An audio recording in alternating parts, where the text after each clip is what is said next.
नमस्कार छ है गाउँलेहरू, कस्तो छ त गाउँलेहरू? सबैहरूलाई सन्चै हुनुहुन्छ होला नि, आरामै हुनुहुन्छ होला नि गाउँले। अनि उहाँ चाहिँ हाम्रो कालु दाजु हुनुहुन्छ, नाम चाहिँ उहाँको कालु दाजु हो। म आज कालु दाजु आइरहेको छु तलबाट, मेरो गाडी छोडेर आएको मैले, लोड भएन नि त त्यसैले। त्यही भएर बिहानी पाखाको समय हो यो चाहिँ, हेर्न सक्नुहुन्छ हजुरहरूले।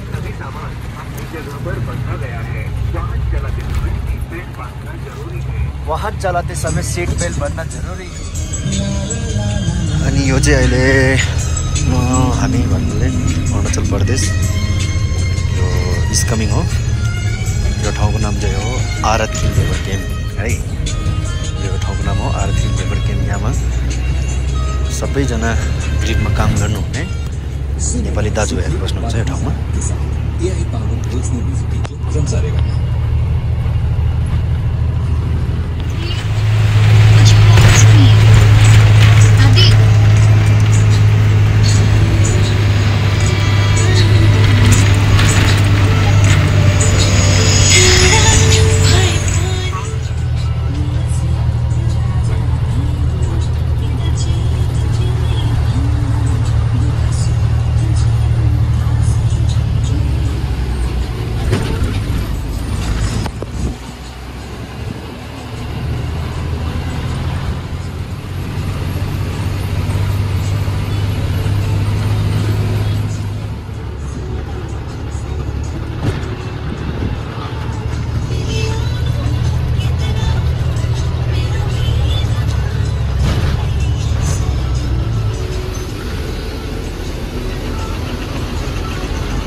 है साथीहरू, अहिले चाहिँ हामी आइपुगेछौँ जसवन्त घाटमा।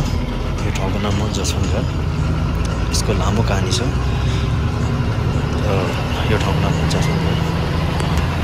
1962 को कुरा हो त्यो टाइमको। त्यही भएर मेमोरियल हो यो चाहिँ, जसवन्त घाटको मेमोरी। त्यही भएर जसवन्त घाट भनिन्छ नाम चाहिँ।